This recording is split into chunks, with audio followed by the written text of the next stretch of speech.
Some nights change everything. Some acts of kindness echo for a lifetime. When Eli Morrison found a woman in an expensive evening gown passed out on a quiet street corner, he could have kept driving. Instead, he helped her home, asked for nothing in return, and went back to his double shifts and single father worries. What he didn't know was that Aria Holt owned half the hotels in the city and had been searching her whole life for someone. Who would care without counting the cost? 7 days later, she would track him down with an impossible request that would change both their worlds forever. This is the story of how a struggling rideshare driver and a lonely billionaire discovered that sometimes the greatest fortune comes from the simplest choice to help a stranger. But when Aria's corporate empire hangs in the balance and she needs a husband within the week, will Eli risk everything for a woman who could give his son the future he's always dreamed of? Before we jump back in, tell us where you're tuning in from. And if this story touches you, make sure you're subscribed, because tomorrow I've saved something extra special for you. The alarm clock's harsh buzz cut through the morning silence at 6:15 a.m., same as it had every weekday for the past 3 years. Eli Morrison's hand found the snooze button with practiced precision, buying himself 9 more minutes of blessed quiet before the day demanded everything he had to give. In the dim light filtering through their apartment's single-bedroom window, he could make out the gentle rise and fall of Noah's chest in the twin bed across the room. 8 years old and still small enough that the superhero comforter, his mother, had bought him seemed to swallow him whole, Sarah's last gift to their son. Eli's throat tightened the way it always did when these thoughts crept in unbidden. 3 years hadn't dulled the sharp edges of grief, only taught him to carry them more carefully. The second alarm was less forgiving. Eli swung his legs over the side of his narrow bed, bare feet meeting the cold hardwood floor that creaked no matter how carefully he stepped. Their studio apartment in Riverside wasn't much 580 square feet of necessity carved out of an old warehouse, but it was theirs. The rent was manageable. The neighborhood was safe enough for Noah to walk to the corner store. And Mrs. Chan next door kept an eye on things when Eli worked his night shifts. "Morning, buddy," Eli whispered, gently shaking Noah's shoulder. "Time to get moving." Noah's eyes opened slowly, the same deep brown as his mother's, framed by dark lashes that had always made Sarah joke about the unfairness of good genes being wasted on males. 5 more minutes? He mumbled, a ritual they performed. Every morning. You know the rule. We eat breakfast together or not at all. This was enough to get Noah moving. The boy treasured their morning routine almost as much as Eli did these quiet moments before the world intruded, before homework and work schedules and the constant calculation of what they could afford versus what they needed. Their kitchen occupied one corner of the main room, a galley-style afterthought with barely enough counter space for the coffee maker Eli had inherited from his parents, and the toaster that had been a wedding gift 12 years ago. The refrigerator hummed too loudly, and the left burner on the stove required jiggling the handle just right. But Eli had learned to work with what he had. Scrambled or sunny side up? He asked, already knowing the answer. Scrambled. With cheese, if we have it. They had cheese. Eli had made sure of that yesterday, even though it meant choosing between the good cheddar Noah liked and the generic brand that cost $2 less. Some battles were worth fighting, some weren't. His son's happiness at breakfast was worth fighting for. While the eggs cooked, Noah emerged from the bathroom with his hair sticking up in impossible directions, dressed in yesterday's jeans and a t-shirt that proclaimed him a future astronaut. The shirt was too big. Eli had bought it in a larger size, hoping it would last longer, but Noah wore it with pride. "Dad, can I tell you about the dream I had?" Eli divided the eggs between 2 mismatched plates, adding a slice of toast to each. "Let's hear it, spaceman." "I was on Mars, but it wasn't all red and dusty like in the pictures. There were trees and rivers, and the sky was purple instead of that weird orange color. Mom was there too. Noah's voice dropped to a whisper on the last part, the way it always did when he mentioned Sarah. Eli's hand stilled on the coffee cup. What was she doing? Building a house. A big one with lots of windows, so we could see the purple sky. She said when you got there, we'd all live in it together. 3 years, and Noah still included Sarah in his future plans. Eli had stopped trying to correct this gentle fiction. The grief counselor had assured him it was normal, healthy even. Children processed loss differently than adults. They held on to hope longer, believed in impossible reunions, trusted that love could overcome even death. That sounds like a beautiful dream, Eli said finally. They ate in comfortable silence, Noah swinging his legs from the kitchen stool that was slightly too tall for him. Eli standing at the counter with his coffee growing cold as he mentally reviewed the day ahead. Drop Noah at school by 8 o'clock. Pick up his brother-in-law's suit from the dry. Cleaner he'd need it for the Henderson wedding this Saturday. His one guaranteed big tip of the month.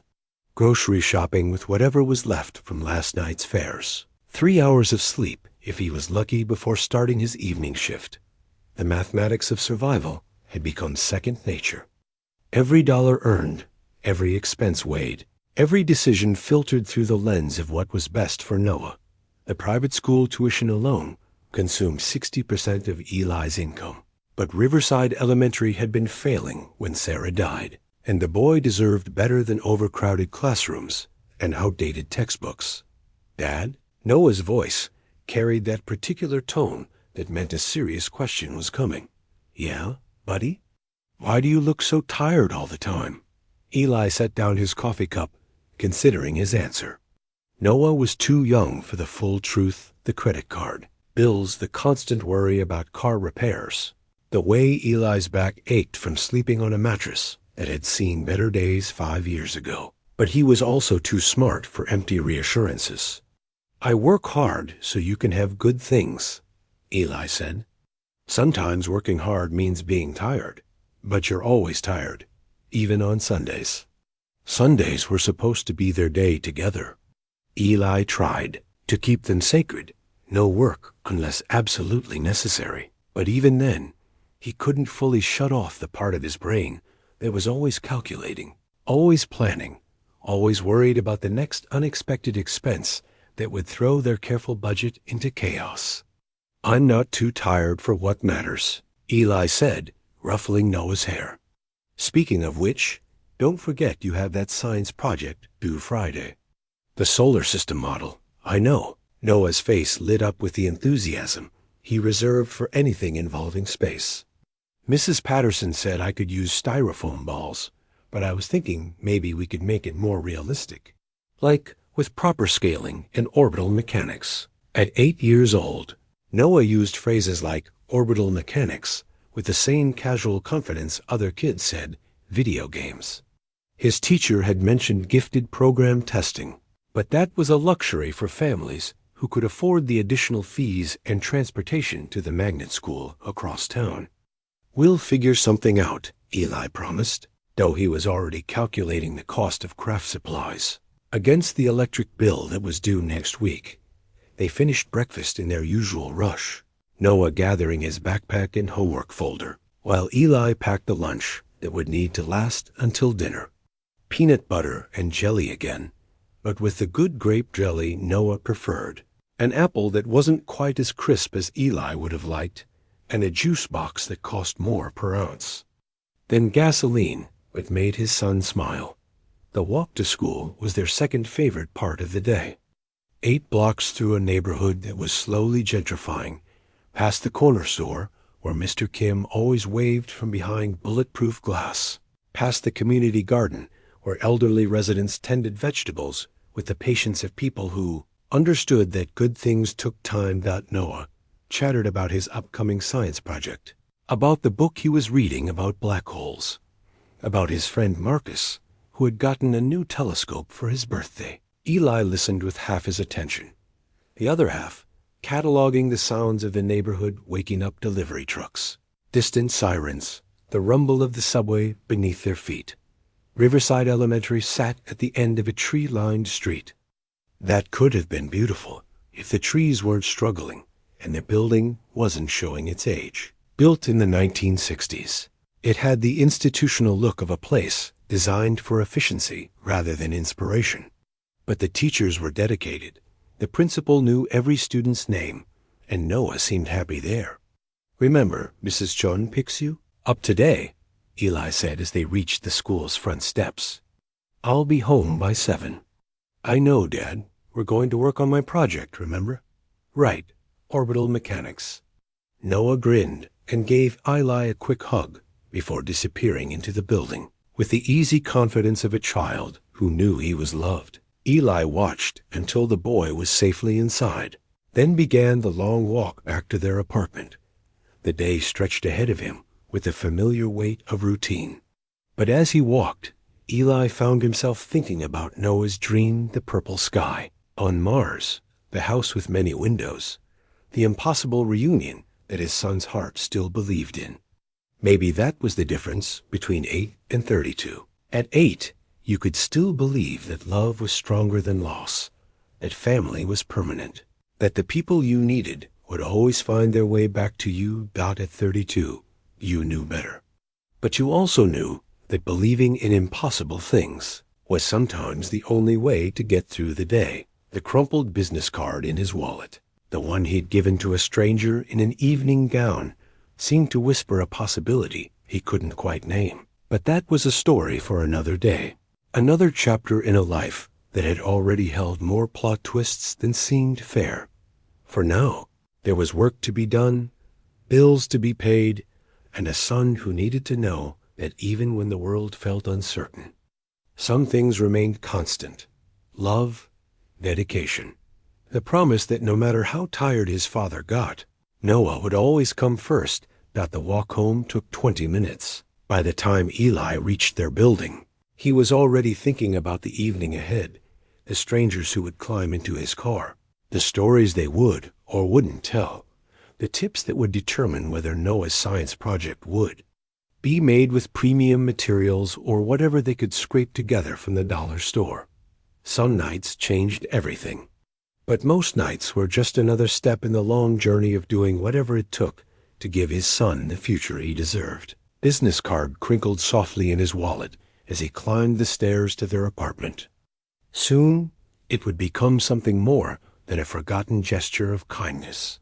Soon, it would become the thread that would weave their small, careful life into something larger and more beautiful than either of them could have imagined.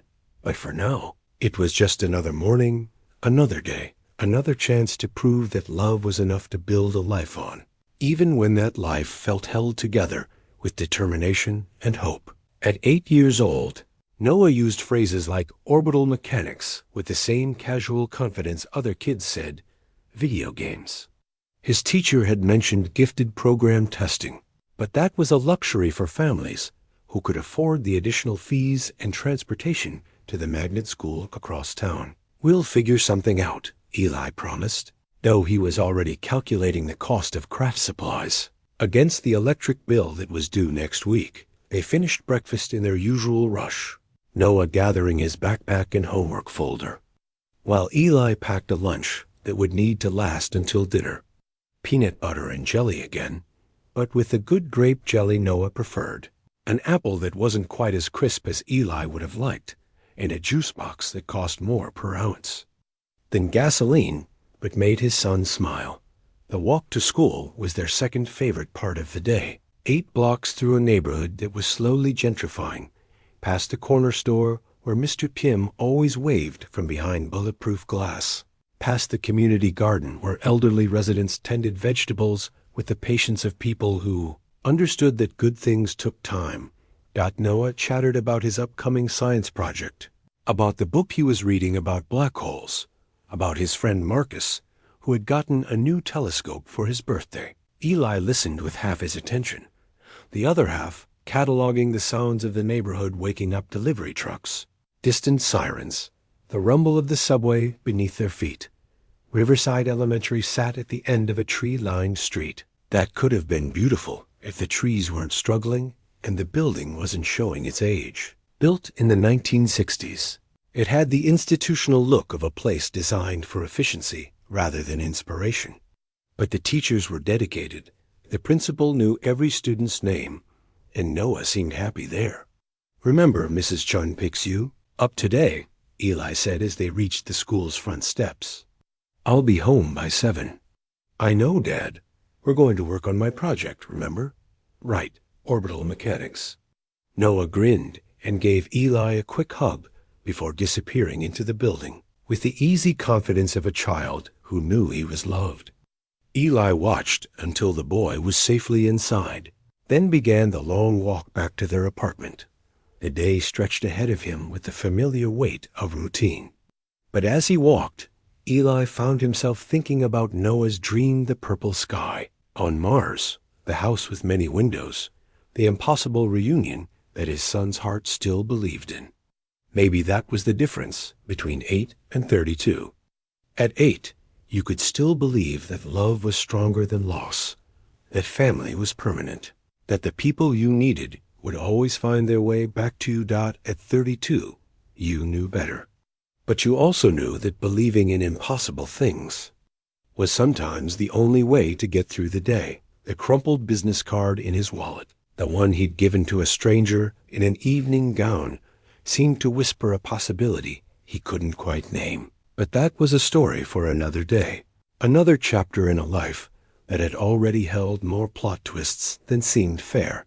For now, there was work to be done, bills to be paid, and a son who needed to know that even when the world felt uncertain, some things remained constant: love, dedication, the promise that no matter how tired his father got, Noah would always come first. The walk home took 20 minutes. By the time Eli reached their building, he was already thinking about the evening ahead, the strangers who would climb into his car, the stories they would or wouldn't tell, the tips that would determine whether Noah's science project would be made with premium materials or whatever they could scrape together from the dollar store. Some nights changed everything, but most nights were just another step in the long journey of doing whatever it took to give his son the future he deserved.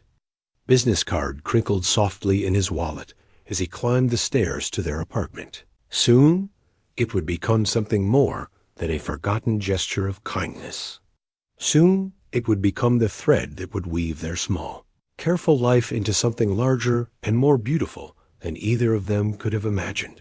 But for now, it was just another morning, another day, another chance to prove that love was enough to build a life on, even when that life felt held together with determination and hope. The night everything changed started like any other Tuesday. Eli had kissed Noah goodnight at 8:30, left him in Mrs. Chun's capable hands, and started his shift with a full tank of gas and cautious optimism about the evening's earnings. The rideshare app glowed softly on his dashboard mount, a digital lifeline in the economic reality of single parenthood. His first few rides were routine: a college student heading to the library, an elderly couple returning from dinner at their anniversary restaurant, a nurse starting her overnight shift at the hospital. Each fare added a few more dollars to the careful calculations running constantly in the back of his mind. Noah's school fees were due in 2 weeks, and Eli was still $40 short. At 11:47 p.m., the app pinged with a pickup request from the financial district. The location marker showed a street corner outside Meridian Tower, one of those glass monuments to wealth that scraped the sky above the city's beating heart. Eli had driven past the building countless times, but never had reason to stop. People who lived and worked in places like that, didn't usually need rides from drivers like him. But money was money, and Tuesday nights were typically slow. He accepted the ride and navigated through the sparse late-night traffic toward downtown. The street was empty when he arrived, illuminated by the harsh glow of security lights and the soft amber of decorative lamps that probably cost more than Eli's monthly rent. He checked the pickup location twice, then slowly rolled down the street, scanning for his passenger. That's when he saw her. She was crumpled against a storefront, like a discarded evening gown, which wasn't far from the truth. The dress was clearly expensive midnight blue silk that caught the light even in her awkward position, but it was wrinkled and stained, as if she'd been sitting there for hours. Her dark hair had escaped whatever elaborate style it had been, arranged in, falling across her face in tangled waves. Eli pulled over and sat for a moment, engine idling, trying to decide what to do. This wasn't his passenger. The app showed he was looking for someone named Michael K. But the woman was clearly in distress, possibly in danger, and the street was deserted. Every instinct his father had taught him about helping people in trouble warred with the practical voice that reminded him he couldn't afford to get involved in complicated situations. The practical voice lost. He parked and approached carefully, the way you might approach an injured animal, slowly, with clear intentions. "Miss, are you okay?" She looked up at the sound of his voice, and Eli's breath caught. Even disheveled and clearly intoxicated, she was stunning in a way that belonged on magazine covers or red carpets. But it was her eyes that stopped him, dark, intelligent, and filled with a loneliness so profound it made his chest ache. She began, then stopped, blinking slowly as if trying to bring him into focus. "Are you Michael?" "No, I'm Eli. I think I'm here for Michael, but he doesn't seem to be around." "Are you waiting for a ride?" She laughed, a sound that held no humor. "I've been waiting for a ride my whole life." "Just not the kind you mean." The comment was strange enough that it should have been a red flag, but something in her tone, bitter wisdom wrapped in vulnerability, reminded Eli of the way Sarah used to talk when she was tired of pretending everything was fine. "Look, I don't know what your situation is, but you can't stay out here alone. It's not safe." Eli glanced around the empty street. "Do you have somewhere to go? Someone I can call?" "Penthouse, Meridian Tower, 62nd floor." She struggled to sit up straighter, and Eli caught a whiff of expensive perfume mixed with alcohol. Not drunk enough to be dangerous, but definitely not sober. "I can pay you, whatever the fare is. Can you walk?" "I think so." She couldn't, not really. Eli ended up supporting most of her weight as they made their way to his car, her designer heels clicking unsteadily on the pavement. She was taller than Sarah had been, but still small enough that helping her felt natural. Like the countless times he'd carried a sleepy Noah from the couch to bed, his car, 10-year-old Honda Civic with a dent in the passenger door, and an air freshener that had stopped working months ago, seemed particularly shabby with her folded into the passenger seat. But she didn't seem to notice or care. She leaned back against the headrest and closed her eyes. "Meridian Tower," she repeated, softly. "The one that looks like it's trying to touch heaven, but doesn't understand that heaven doesn't want to be touched. That's poetic. I used to write poetry, before I learned that words don't pay for themselves." Eli started the car and pulled into traffic. The ride to Meridian Tower would take 15 minutes, maybe 20 with the construction on Fifth Avenue. He found himself curious about this woman who spoke in metaphors and wore loneliness like expensive jewelry. "Bad night?" he asked. "Bad life." But tonight was the exclamation point. They drove in comfortable silence for several blocks. She didn't elaborate, and Eli didn't push. He'd learned that sometimes people needed to sit with their thoughts before they could make sense of them out loud. "What's your name?" she asked suddenly. "Eli Morrison. Aria Holt." She paused, as if testing whether the name meant anything to him. When he didn't react, she seemed to relax slightly. "You don't know who I am. Should I? Most people do. It's refreshing that you don't." They pulled up to Meridian Tower, and Eli understood why she'd seemed so small sitting on the street corner. The building was a monument to wealth and power. All glass and steel, an implied exclusivity. A doorman in a uniform that probably cost more than Eli's suit emerged to help her out of the car. "Miss Holt," the doorman said with practiced deference. "Are you all right?" "Fine, James. Just tired." Eli started to pull away, but something made him hesitate. Maybe it was the way she'd thanked the doorman with genuine warmth despite her obvious distress. Maybe it was the poetry comment, or the sadness in her eyes, or the way she'd relaxed when he didn't recognize her name. He parked and followed them into the lobby. The penthouse elevator required a special key card, which Aria fumbled for in a small clutch purse that matched her dress. Her hands were shaking slightly, whether from alcohol, emotion, or both. Eli couldn't tell. "I can get her upstairs safely, sir," James offered, but Aria waved him off. "Eli's got me." "Don't you, Eli?" He did, apparently. The elevator ride to the 62nd floor was silent, except for the soft hum of expensive machinery. When the doors opened, they revealed a living space that belonged in architectural magazines' floor-to-ceiling windows overlooking the city. Minimalist furniture that probably cost more than Eli's annual salary. Art that looked important and inaccessible. But it felt empty, not just unoccupied empty. Like a beautiful shell with nothing living inside it, Aria made it to the enormous sectional sofa before her. Strength gave out completely. Eli helped her sit, then looked around uncertainly. "Water," she said, "and aspirin. Kitchen's that way." He found both in a kitchen that looked like it had never been used for actual cooking. The refrigerator was mostly empty except for expensive bottled water and what looked like several days' worth of untouched takeout containers. He brought her a glass of water and 2 aspirin, which she accepted gratefully. "Thank you," she said. "You don't have to stay." But he did stay, long enough to make sure she was settled, long enough to find a throw blanket to cover her with, long enough to write his name and number on the back of one of his business cards and leave it on the coffee table next to the water glass.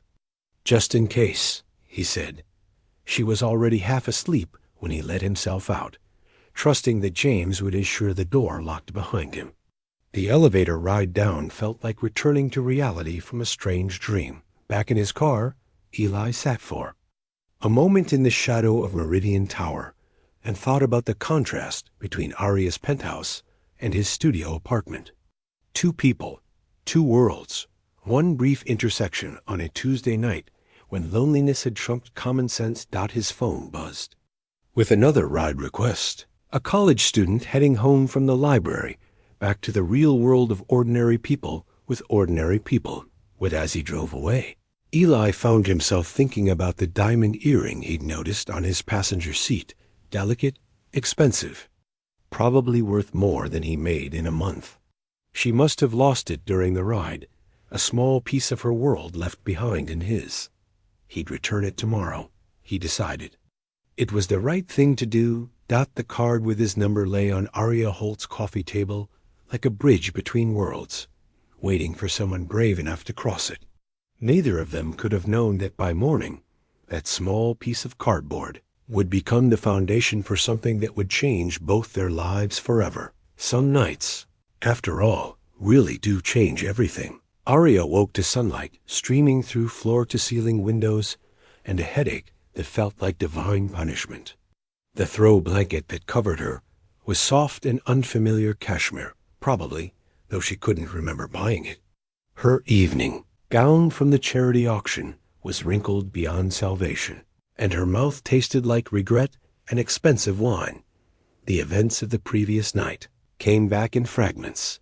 The disastrous board meeting, too many glasses of champagne at the investor, dinner, the walk that had somehow turned into sitting on a street corner in despair.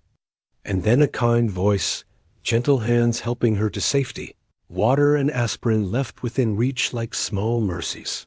The business card on her coffee table was simple. White cardstock with basic black lettering. Eli Morrison, professional driver. A phone number. Nothing more.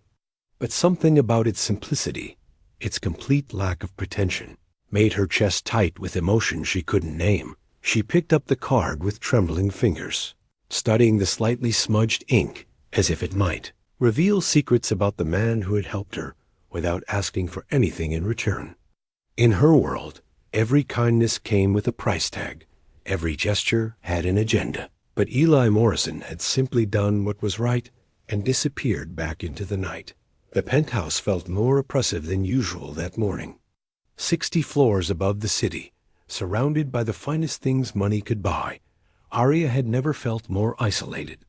She padded barefoot to the kitchen, noting the empty takeout containers in the refrigerator, the pristine surfaces that spoke of a life too busy for simple pleasures. Like cooking breakfast. Her phone buzzed insistently from her purse 17. Missed calls from her assistant, 12 from board members, 43 unread messages that probably ranged from concerned to furious. The European merger deadline loomed like a guillotine, and yesterday's meeting had made one thing crystal clear. The investors wanted stability, tradition, family values. They wanted a married CEO, not a 34-year-old woman who collected honorary degrees instead of husbands. But for once, the corporate crisis felt secondary to a more pressing question. What kind of person helps a stranger without expecting anything in return? Aria spent the morning in meetings she attended via video call, her camera positioned to hide the fact that she was still wearing yesterday's dress. The conversation swirled around quarterly projections and market positioning, but her mind kept drifting to a business card and the memory of genuine concern in a stranger's voice. "Miss Holt?" Her assistant's voice cut through her distraction. "The Peterson Group is requesting a follow-up call about the merger timeline." "Schedule it for tomorrow," Aria said absently, then caught herself. "Actually, cancel my afternoon appointments. I have something I need to take care of." By 3 o'clock, she was sitting in her Porsche outside Riverside Elementary, feeling more nervous than she had during yesterday's board meeting. The private investigator had been efficient, perhaps too efficient. Within 2 hours, she'd had Eli Morrison's full background: widowed father, night shift driver, son enrolled in the school's accelerated program, no criminal record, no outstanding debts beyond the normal struggles of single parenthood, no red flags beyond the admirable stubbornness of a man determined to give his child every opportunity. The guilt of invading his privacy warred with a curiosity she couldn't suppress. What did it look like, she wondered, to live a life where the biggest concerns were school tuition and car repairs, instead of hostile takeovers and family legacy clauses? She didn't have long to wait.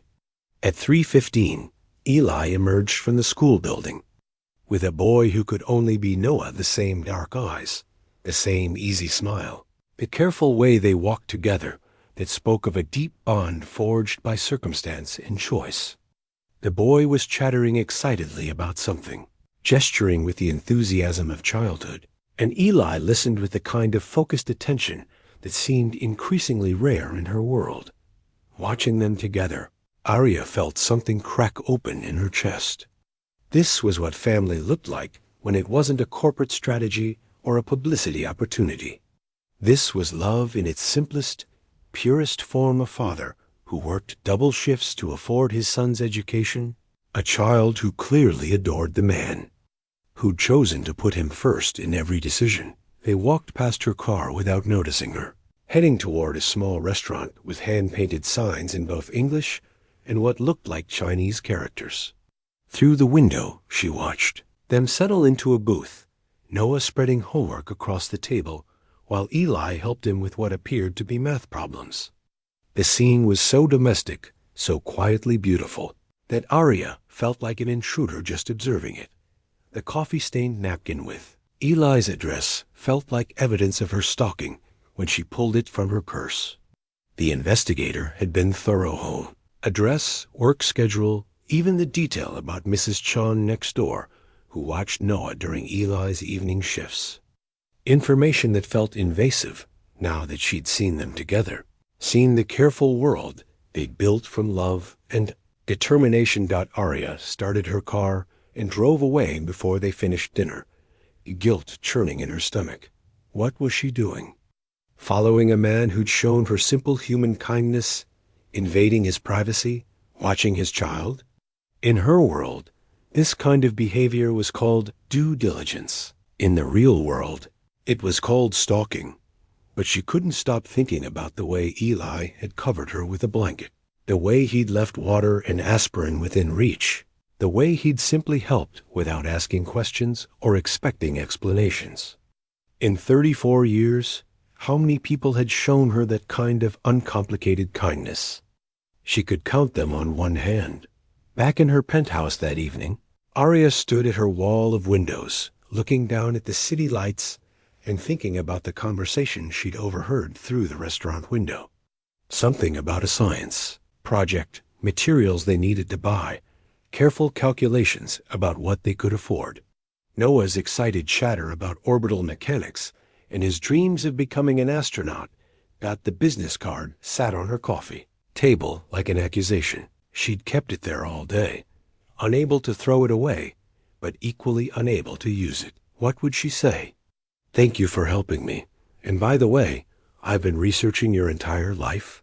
The truth was impossible, but lies felt worse. Her phone rang her assistant with another crisis that needed immediate attention, another fire that required her to choose between competing priorities. Aria answered automatically, slipping back into the role that had defined her for so long. She'd forgotten there might be alternatives.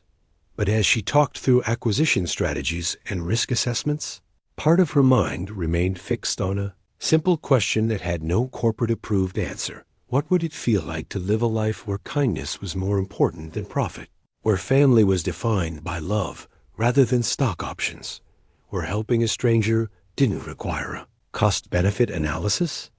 The napkin with Eli's address crinkled softly in her free hand.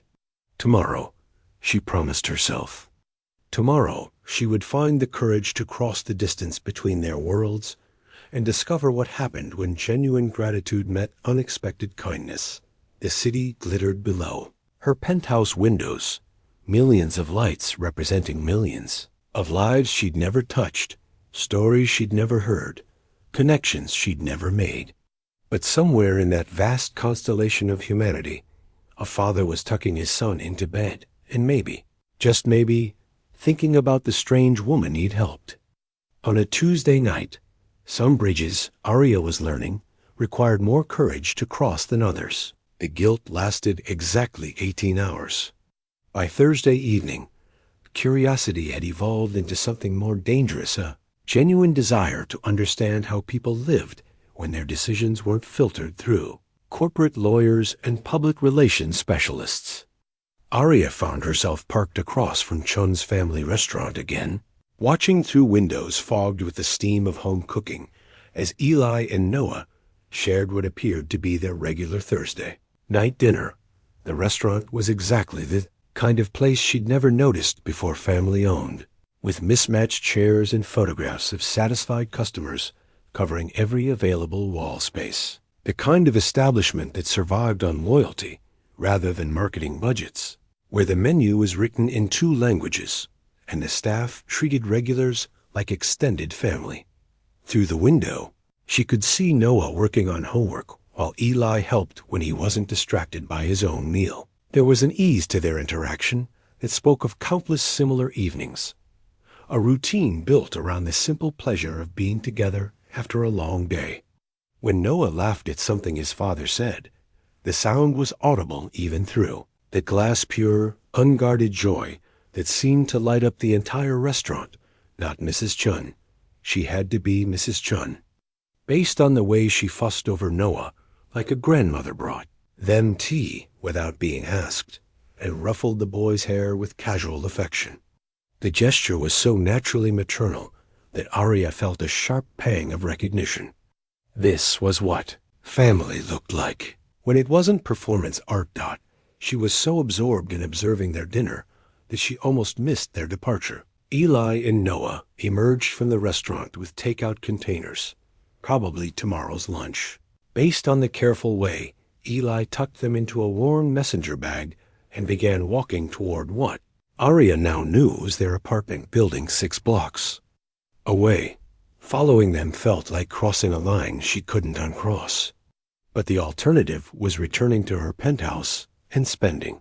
Another evening calculating the probability of corporate survival against the cost of personal happiness. The mathematics of her own life had become as oppressive as the glass walls that surrounded her. She parked 2 blocks from their building and walked, telling herself she was simply taking an evening stroll in a neighborhood she'd never bothered to explore. The area was quieter than downtown, with tree-lined streets and small businesses that had probably served the same families for generations. A community garden occupied the corner lot where developers would have built another tower, and the sound of children playing echoed from a nearby playground. Even though the sun was setting, this was what gentrification looked like in its early stages, the careful balance between preservation and progress, where longtime residents coexisted with newcomers who discovered that affordable didn't necessarily mean undesirable. Aria recognized the pattern from a dozen neighborhoods her company had improved over the years. Though she'd never thought to consider what was lost in the process. She was studying the community garden's hand-painted sign when she heard Noah's voice. "Dad, look, someone grew sunflowers taller than you." They were 30 feet away, Noah pointing excitedly at a section of the garden where late summer flowers stretched toward the darkening sky. Eli followed his son's gaze with the patient interest of a parent who'd learned that sharing a child's wonder was one of life's most reliable pleasures. "Those are impressive," Eli agreed. "Think we could grow something like that on our fire escape?" "Could we really? We have to research what grows well in containers, but I don't see why not. Might be a good winter project." Aria found herself smiling at their conversation, the easy way they turned a casual observation into future plans. But her amusement faded when Noah's attention shifted in her direction. "Dad, there's a lady watching us." Eli's head turned, and for a moment their eyes met across the space between her world and his. Recognition dawned slowly, followed by something that might have been concern or confusion. He said something quiet to Noah, then approached her with the careful confidence of a man who'd learned to assess situations quickly. "Aria?" His voice carried a mix of surprise and wariness.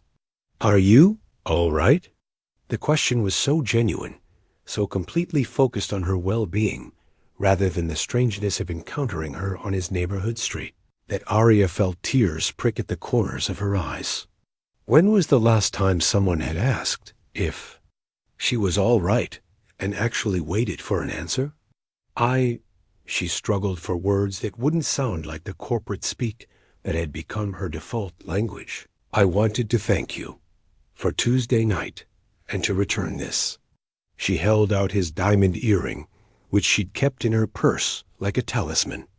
Eli looked at it with the same expression he might have worn if she'd handed him a live grenade. "That's not mine," he said carefully. "I know. I lost it in your car." She stopped, realizing how her words might sound. "It's not particularly important, just expensive." Noah had approached during their exchange, curiosity overcoming whatever warnings his father might have given him about talking to strangers. Up close, he was even more clearly Sarah's son, the same intelligent eyes, the same easy smile that suggested he'd inherited his mother's gift for finding joy in simple things. "Are you the fancy lady?" he asked with the directness that was childhood's greatest social weapon. "Noah," Eli said quietly, but Aria laughed despite herself. "I suppose I am, though I'm not feeling particularly fancy at the moment. Dad helped you because you were sad. He always helps people when they're sad. It's like his superpower."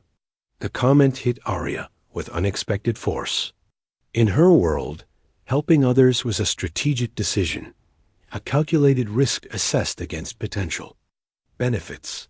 But Noah spoke about his father's kindness as if it were simply an essential characteristic, like height or eye color.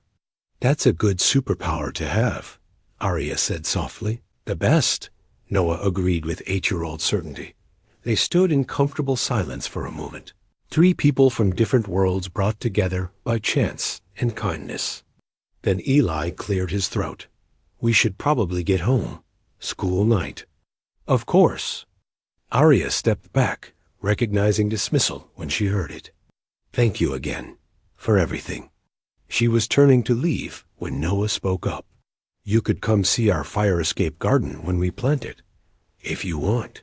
Noah, Eli began, but his son continued with the fearless optimism of childhood. Dad says gardens grow better when more people care about them, and you seem like you might need something to care about. Out of the mouths of babes, Aria felt something fundamental shift in her chest, as if Noah's innocent observation had unlocked a door she hadn't even realized was closed. I'd like that. Very much, she said, and meant it more than she'd meant anything in years. The takeout menu from Chun's family restaurant that she'd picked up from their table the night before crinkled softly in her purse as she walked back to her car. Tomorrow, she promised herself, she would find the courage to use it not as corporate research or calculated strategy, but as the first step toward understanding what it meant to live a life measured in moments rather than profit margins. Some gardens, she was beginning to understand, required more than money to grow. Friday afternoon found Aria doing something she hadn't done in 15 years, browsing the children's section of the downtown library.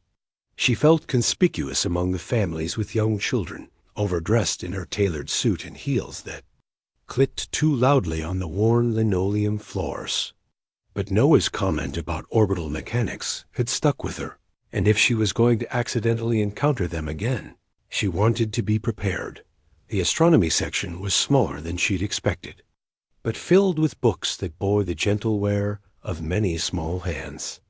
She selected a hardcover volume about black holes and space exploration, noting the way the binding cracked familiarly when she opened it. This was what libraries were supposed to be, repositories of knowledge accessible to anyone curious enough to seek it, not the sterile corporate research centers she was accustomed to. Finding everything you need? Aria looked up to find a librarian watching her with the kind of helpful interest that suggested she'd been standing there for several minutes without moving. The woman was probably in her 60s, with silver hair and eyes that held the particular warmth of people who dedicated their lives to helping others learn. I'm looking for something about space for an 8-year-old, Aria said. Something that would excite a boy who talks about orbital mechanics like other kids talk about video games. The librarian's face lit up. Oh, you must be talking about Noah Morrison. That child is going to be an astronaut someday. Mark my words. Always checking out books about planets and rockets. His father brings him here every Saturday morning. Aria's heart did something complicated in her chest. You know them? Know them? Honey, I'd been watching that boy grow up for 3 years. Ever since his mama passed and his daddy started bringing him here for their weekly adventures. Eli's, a good man, works himself to the bone to make sure Noah has every opportunity. That child is his whole world. The casual way the librarian shared this information, as if Aria were simply another concerned community member, made her throat tight. This was what it looked like when people genuinely cared about each other's well-being, when a child's love of learning was celebrated by strangers who'd made it their business to nurture young minds. Saturday mornings, Aria repeated softly, like clockwork. Usually here by 10, gone by noon.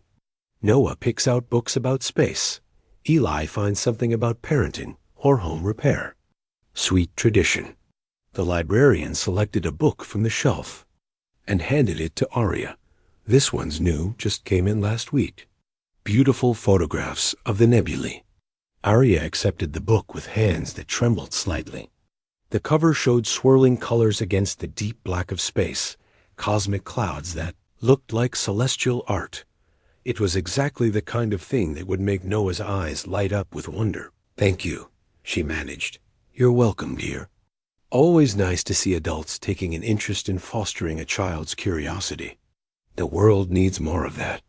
Aria purchased the book at the checkout desk, declining the librarian's offer to include it in the library's collection instead. Some gifts, she was learning, meant more when they came from the heart rather than institutional generosity. Saturday morning found her back at the library, sitting in the reading area with a magazine she wasn't actually reading, and the astronomy book tucked discreetly in her purse. At 9:58 a.m., she heard Noah's voice echoing from the children's section, excitement bubbling over as he told his father about a documentary he'd watched about Mars rovers. Did you know they can analyze soil samples from 47 million miles away? The engineering alone is incredible, Dad. How do they account for signal delay in the programming? Eli's response was patient, encouraging, the voice of a parent who'd learned that curiosity was precious and should never be dismissed. That's a great question, buddy. Maybe we can find a book that explains the technical details. This was Aria's cue. She stood, took a deep breath, and walked toward the children's section, as if she'd just arrived and was simply browsing. The performance felt awkward and obvious to her, but Noah spotted her first, and his face brightened with recognition. "Hey, you're the fancy lady from the garden." "Aria," she corrected gently, kneeling to his level. "And you're Noah, the future astronaut." Eli appeared from behind a bookshelf, carrying an armload of picture books about rockets and planets. His expression was carefully neutral, but Aria caught the slight tension around his eyes that suggested he was still trying to figure out why she kept appearing in their lives. "Small world," he said carefully. "Small city?" Aria corrected. "I was actually hoping I might run into you. I found something I thought Noah might enjoy." She pulled the astronomy book from her purse and watched Noah's eyes go wide. The boy reached for it with the reverence other children might reserve for a new toy, his fingers tracing the cosmic swirls on the cover. "Nebulae," he breathed. "Dad, look at this. These are stellar nurseries, places where new stars are born." Eli's expression softened as he watched his son's reaction. Whatever reservations he had about Aria's motives, they clearly took second place to Noah's happiness. "What do you say to Miss Aria?" "Thank you," Noah said, but he was already opening the book, lost in photographs of distant galaxies. "Oh, wow. Look at this one, the Horsehead Nebula. It's like a cosmic sculpture." Aria found herself genuinely smiling for the first time in weeks. This was what generosity was supposed to feel like, not the calculated philanthropy of tax-deductible donations, but the simple joy of giving someone something they would treasure. "You're welcome," she said, "though I have to admit I had help picking it out. The librarian said you were serious about astronomy." "The most serious," Noah confirmed. "I'm going to design spacecraft that can travel to other galaxies. Not just our solar system, real interstellar exploration." "That's ambitious." "Dad says if you're going to dream, you might as well dream big." Aria glanced at Eli, who was watching their interaction with something that might have been cautious approval. "That's excellent advice." They spent the next hour in the library, together, Noah showing Aria his favorite books, while Eli maintained a polite but watchful distance. She learned that Noah's knowledge of space extended far beyond what most adults understood, that he could explain the mechanics of orbital decay and the challenges of long distance space travel with the enthusiasm of a natural teacher. More importantly, she learned what it felt like to have someone share their passion without expecting anything in return. Noah's excitement was contagious, his genuine love of learning a reminder that curiosity was its own reward. When they finally left the library, Noah clutching his new book and chattering about neutron stars, Aria felt something she hadn't experienced in years. The satisfaction of time well spent on something that mattered more than profit margins. "Thank you," Eli said quietly as they reached the sidewalk. "For the book. He'll treasure it. It was my pleasure, really." They stood there for a moment, three people who probably shouldn't have found common ground, but somehow had. Then Noah tugged on his father's sleeve. "Dad, could we show Aria the bookstore? The one with the science section in the basement?" Eli hesitated, and Aria could see him weighing unknown factors in the careful way of single parents who'd learned that every decision affected their child's well-being. "I don't want to intrude," Aria said quickly, "but if you're going anyway, we always go to Morrison's books after the library," Noah said, as if this settled the matter. "It's like our Saturday tradition." Morrison's books. The coincidence of the name felt like a sign, though Aria wasn't sure what it meant. But when Eli nodded slowly, she felt something loosen in her chest that she hadn't even realized was tight. "Well," Eli said, "I guess you're coming to Morrison's books." The worn astronomy book tucked under Noah's arm seemed to pulse with possibility as they walked together toward whatever came next. Some gifts, Aria was learning, opened doors to worlds she'd never imagined wanting to enter. Morrison's books turned out to be exactly the kind of place Aria hadn't known still existed. 3 stories of overstuffed shelves, creaking wooden floors, and the particular smell of old paper and possibility that belonged to independent bookstores. The owner, a man in his 70s with wild white hair and paint-stained fingers, greeted Noah like a favorite grandchild. "My young astronomer, come to check on the space section again." "Hi, Mr. Peterson. This is Aria. She bought me a book about nebulae." Mr. Peterson's keen eyes assessed Aria with the practiced judgment of someone who'd spent decades matching books to readers. "Nebulae, eh? Excellent choice. The boy's got sophisticated taste. Most kids his age are still stuck on rocket ships and alien stories." Noah beamed at the compliment, then tugged on Aria's sleeve. "Come on, I want to show you the basement. They have first editions down there." The basement was a wonderland of scientific texts, philosophy books, and rare volumes that probably belonged in museums. Noah navigated the narrow aisles with practiced ease, stopping at a section devoted entirely to astronomy and space exploration. "This is where I found my book about black holes," he said, running his finger along a row of worn spines. "And this one about the search for extraterrestrial life. Dad bought it for me last Christmas, even though it was really expensive." Aria glanced at the price stickers and winced. The books Noah gravitated toward were graduate-level texts that cost more than many families spent on groceries in a week. But Eli had bought them anyway, recognizing that his son's hunger for knowledge was worth any sacrifice. "Your father must love you very much," she said softly. "The most in the universe. That's what he always says." Noah pulled a thick volume from the shelf and opened it to a page of complex equations. "See this? It's about calculating orbital trajectories. I don't understand all the math yet, but Dad says if I keep studying, I will someday." Eli appeared at the bottom of the stairs, carrying 2 cups of coffee and looking slightly bemused by their rapid departure from the main floor. "Finding everything you need down here?" "Aria's looking at my favorite books," Noah announced. I was showing her the orbital mechanics chapter. "Of course you were." Eli handed one of the coffee cups to Aria, a gesture so naturally considerate that it took her a moment to realize he'd anticipated her needs without being asked.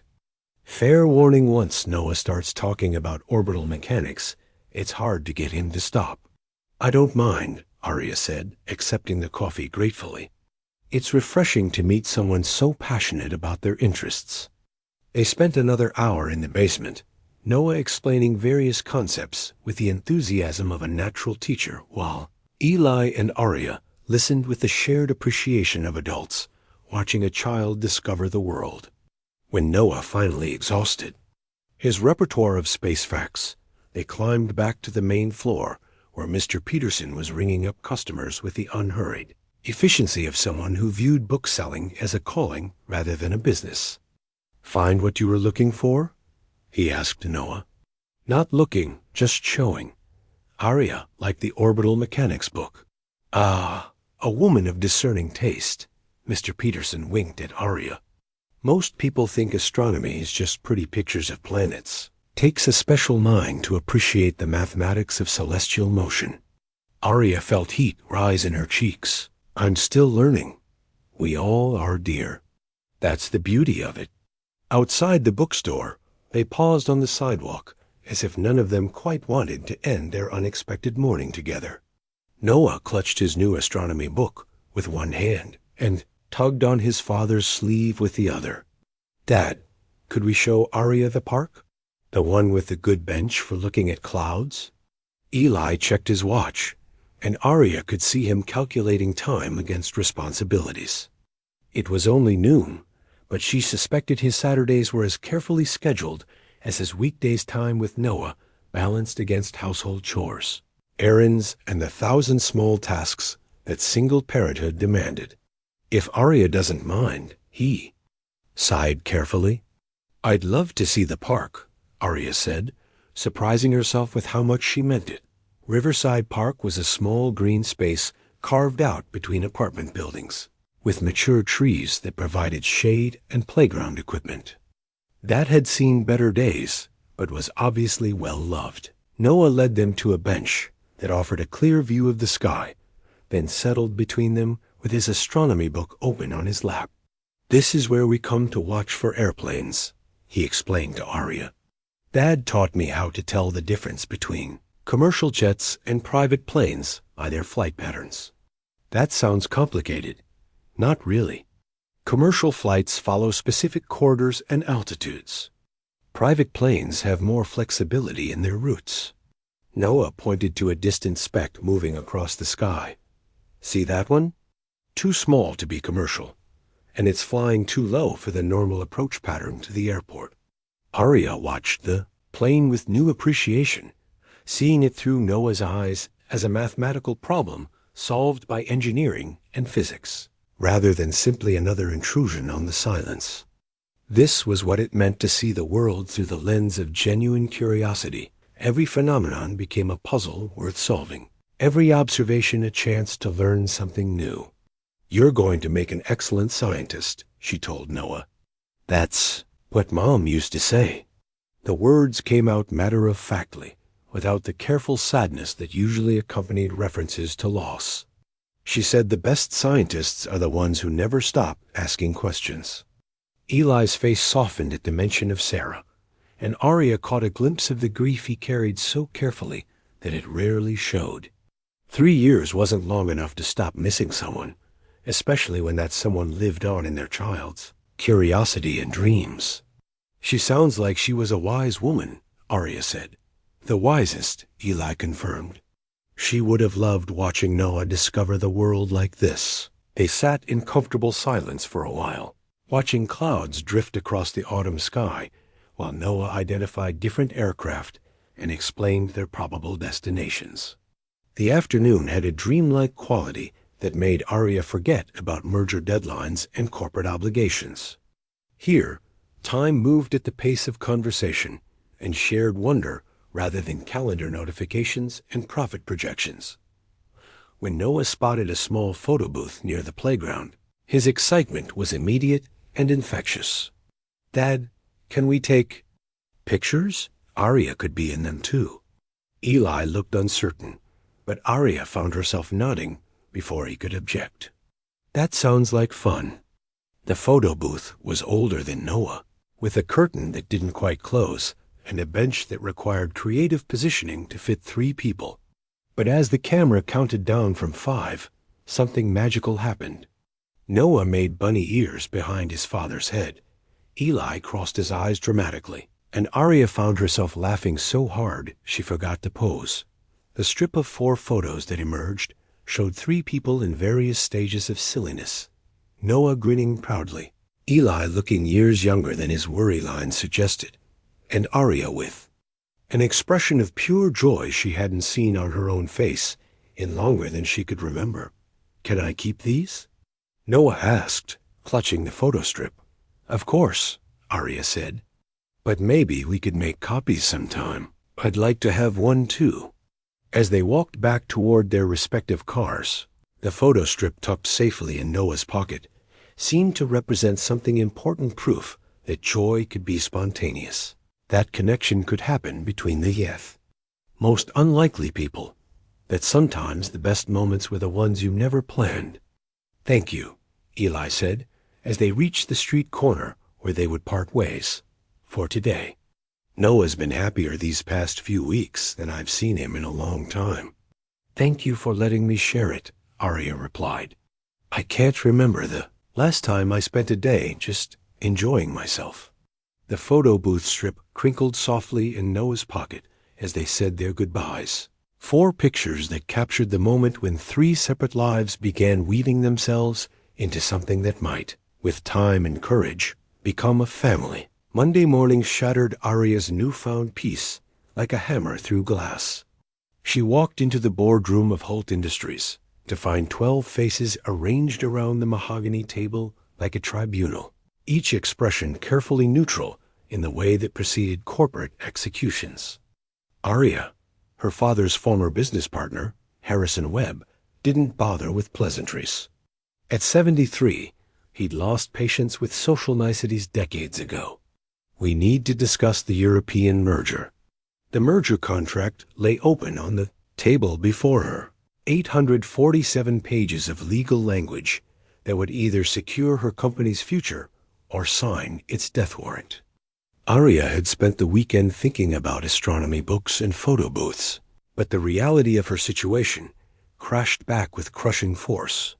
The Dubois Group has made their position clear, Webb continued, his voice carrying the particular satisfaction of a man delivering bad news he'd predicted. They will not proceed with an unmarried CEO. Their exact words were family stability reflects corporate stability. Aria forced herself to sit calmly, though her hands trembled as she opened the folder containing the merger documents.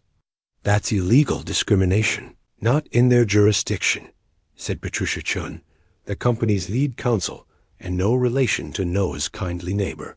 European corporate culture operates under different standards regarding executive leadership. The Dubois Group is within there.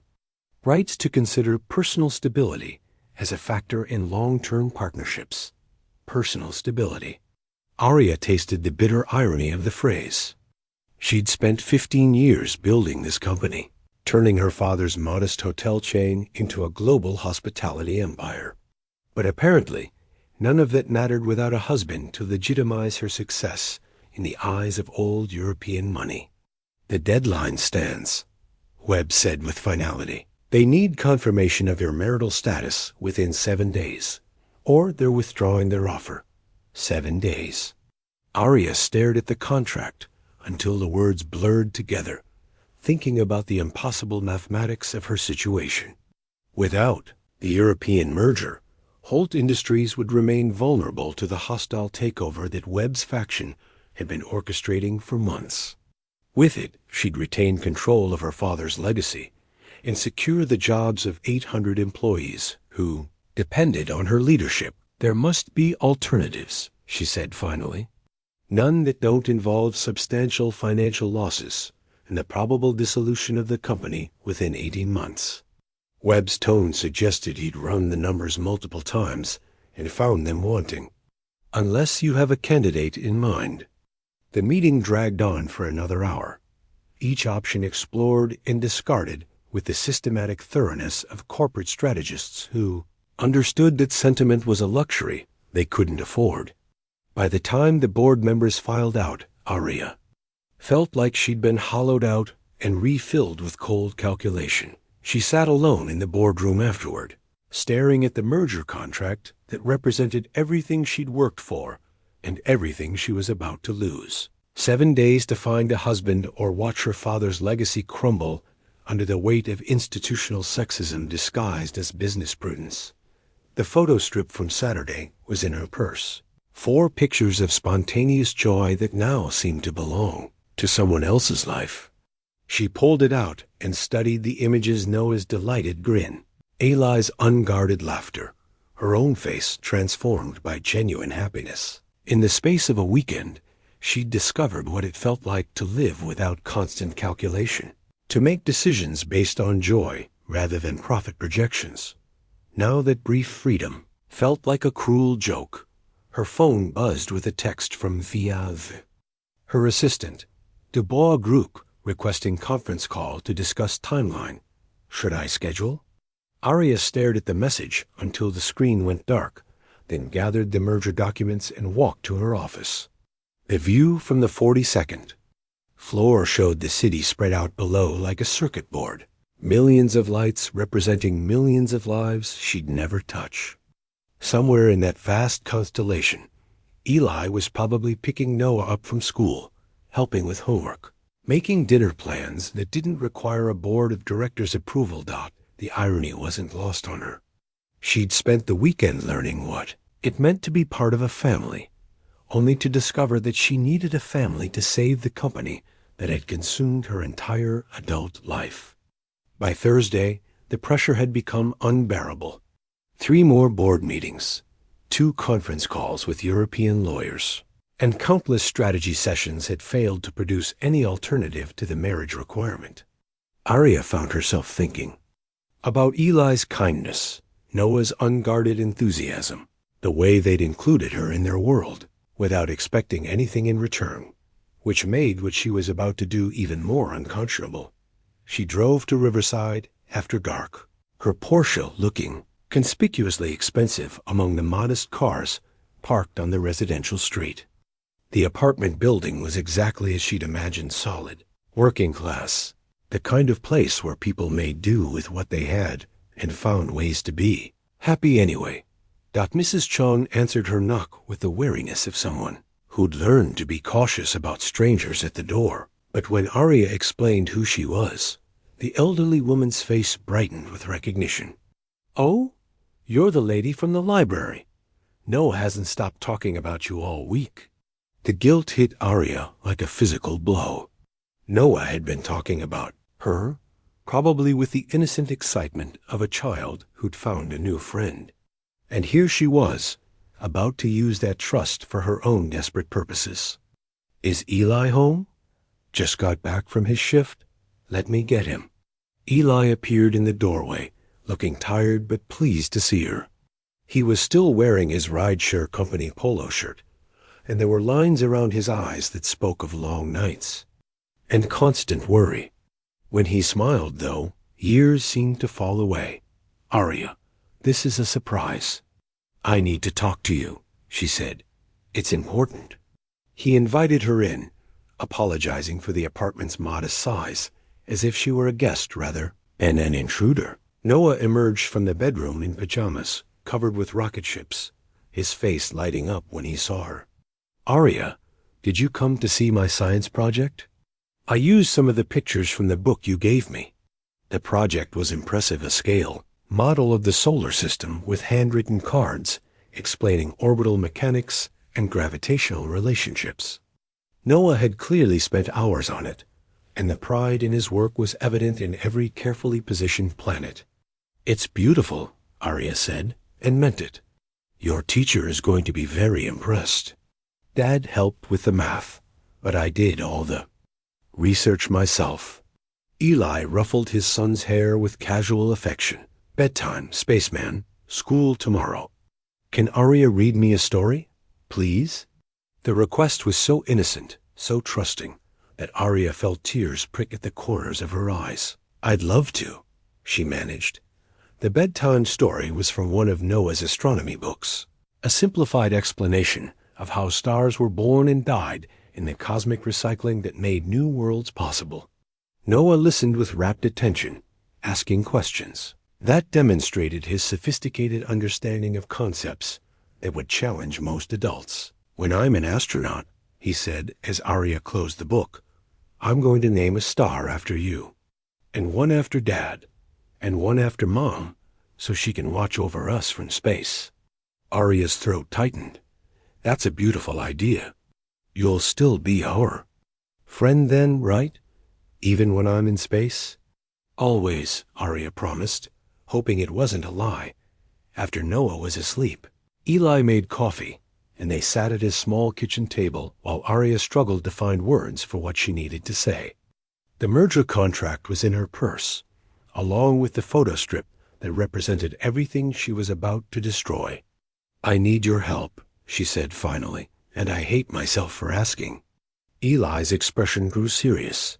"What kind of help?" She told him everything. The merger deadline, the marriage requirement, the choice between saving her company and destroying the lives of 800 employees. She explained about her father's will, about Webb's hostile takeover attempts, about the impossible situation that had reduced her to begging a stranger to solve her corporate problems. Eli listened without interrupting, his face growing more concerned as the scope of her desperation became clear. When she finished, he sat in silence for a long moment, processing the magnitude of what she was asking. "You want me to marry you," he said finally. "I want to hire you to marry me. $50,000 for a week-long performance that would save my company and give Noah every educational opportunity he deserves." The words hung between them like a bridge neither of them was sure they could cross. Aria watched Eli's face, seeing the exact moment when understanding shifted to something that might have been hurt or disappointment. "You researched me," he sighed quietly. "You know about Noah's school fees, about the money we don't have." "Yes." This whole thing, the library, the bookstore, the photo booth, it was all leading to this. "No." The word came out more forcefully than she'd intended. The rest was real. "This is just desperation." Eli stood and walked to the window, looking out at the city lights that represented all the opportunities he couldn't give his son, all the dreams that required more money than a rideshare driver could ever earn. "A week," he said. "A week. We'd have to convince the European investors that we're genuinely married, which means public appearances, maybe some media coverage. But after the merger is approved, we could quietly divorce. You'd keep the money, and Noah would have his future secured. And what do you get out of it? I keep my father's company. I save 800 jobs. I prove that a woman can run a business without needing a man's name to legitimize her success." Eli turned back to face her, and in his eyes she saw the same careful calculation she'd been doing for days. The weight of providing for a child, the mathematics of love, measured against financial necessity. "I need to think about it," he said. Aria nodded and gathered her purse, the merger contract cracking softly as she stood. "You have my number. The offer stands until Sunday." At the door, she paused and looked back at the apartment that had briefly felt like home. "For what it's worth, the friendship was real. Whatever you decide, that part was real." The contract rustled in her purse as she walked back to her car. 847 pages of legal language that had somehow reduced human connection to a business transaction. 7 days to find a husband. 3 days to convince a good man to sacrifice his. Integrity for money. Some bridges, Aria was learning, burned even as you crossed them. Eli didn't sleep that night. He sat at his kitchen table with Sarah's wedding ring box open before him, the simple gold band catching reflections from the streetlights outside. She'd worn it for 7 years, through pregnancy and new parenthood, and the 1,000 small joys and sorrows that made up a marriage. Now it sat silent in its velvet nest, a reminder of promises kept and love that death couldn't diminish. "What would you do?" He whispered to the empty apartment, but Sarah's voice was harder to hear these days. 3 years had blurred the edges of memory, leaving him with impressions rather than conversations. He remembered her laughter, her fierce protectiveness when it came to Noah, her ability to see possibility where others saw only problems. But he couldn't conjure her voice clearly enough to imagine her answer to this impossible question. $50,000. The number danced through his calculations like a salvation he didn't dare trust. Noah's school tuition for the next 3 years. A reliable car that wouldn't leave them stranded. A college fund that might actually grow large enough to matter. Medical insurance that wouldn't require choosing between preventive care and grocery money.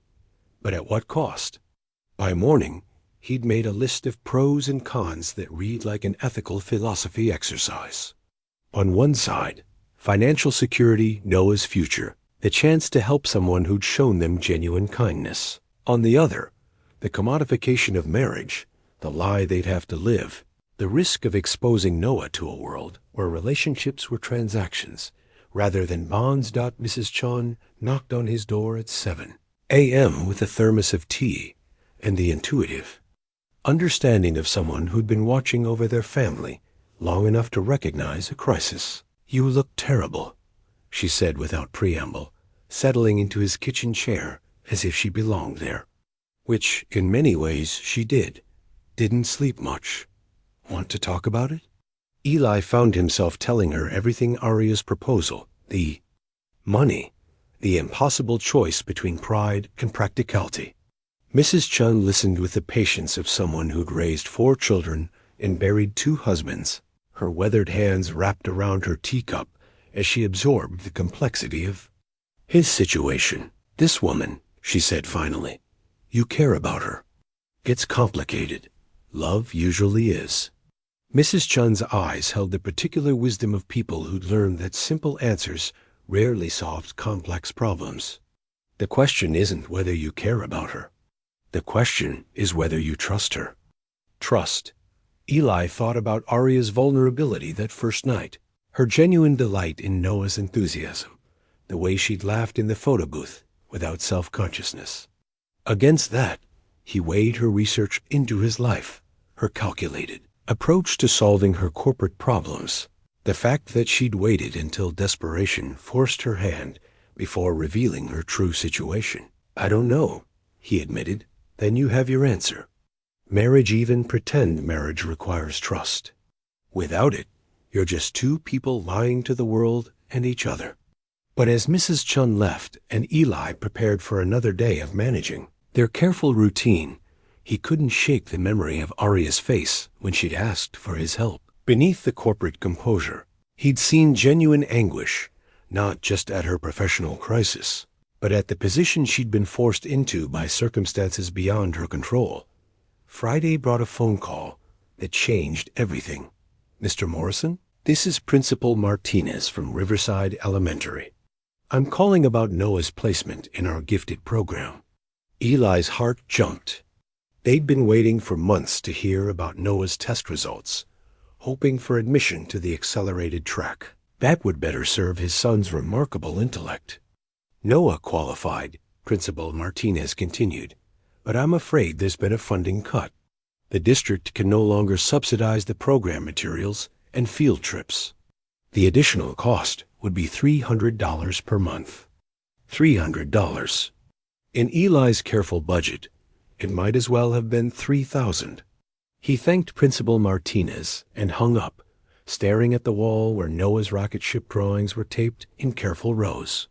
His son's future reduced to mathematics he couldn't solve. That evening, Noah bounded through the door with his usual after-school energy, chattering about a documentary they'd watched in science class. But when Eli told him about the gifted program placement, the boy's excitement shifted to careful consideration. "How much does it cost?" Noah asked with the practical awareness of a child who'd learned to think about money. "More than we can manage right now." Noah nodded with understanding that broke Eli's heart. At 8 years old, his son had already learned that wanting something wasn't enough, that dreams required resources they couldn't always provide. "It's okay, Dad. I can learn about space from library books." "You shouldn't have to settle for." "Okay," Eli said, pulling Noah close. "You deserve every opportunity. I have you. That's the most important thing." The simple statement hit Eli like a physical blow. Noah's faith in him was absolute, unshakable, built on 3 years of putting his son's needs first in every decision. But what if putting Noah first meant making a choice that felt like betrayal of everything Eli had tried to teach him about integrity and authentic relationships? Saturday morning brought Aria to their door, looking nervous in jeans and a sweater that probably cost more than Eli's monthly rent, but somehow made her seem more approachable. She carried a bag from the local bakery and wore an expression of carefully controlled hope. "I brought breakfast," she said. "I thought we could talk." Noah emerged from the bedroom in his space-themed pajamas and greeted Aria with the uncomplicated, joy of childhood friendship. Watching them together, Aria's genuine interest in his solar system project, Noah's excited explanations of orbital mechanics. Eli felt the last of his resistance crumble. This wasn't just about money. It was about the woman who'd bought his son an astronomy book, who'd spent a Saturday afternoon listening to 8-year-old theories about interstellar travel, who'd laughed so hard in a photo booth that she'd forgotten to pose after Noah went. To play in his room, Eli and Aria sat at the kitchen table with coffee growing cold between them. The merger contract lay unopened in her briefcase, a reminder of the corporate world that had brought them to this moment. "I need you to know," Aria said carefully, "that regardless of what you decide, Noah's education fund is taken care of. I've already set up a trust that will cover his tuition through graduate school." Eli's head snapped up. "What? Whether you agree to help me or not, Noah deserves every opportunity. I won't use his future as leverage." The gesture was so unexpected, so completely contrary to corporate negotiation tactics, that Eli found himself speechless. Here was proof that her feelings for Noah, for both of them, went deeper than business necessity. "You can't just—" "I can, and I have. The money is his, free and clear. No strings attached." Aria's voice was steady, but her hands trembled slightly as she reached for her coffee. "I need you to make this decision based on what's right for you, not what's expedient for your bank account." Eli stared at her, trying to reconcile this gesture with his assumptions about wealthy people and their motivations. In his experience, money always came with conditions. Generosity always had a price. But Aria was offering to secure his son's future while simultaneously removing her strongest bargaining chip. "Why?" he asked. "Because I've spent the last 3 days hating myself for putting you in this position. Because Noah's dreams shouldn't depend on adult complications. Because," she paused, searching for words, "because some things are more important than getting what you want."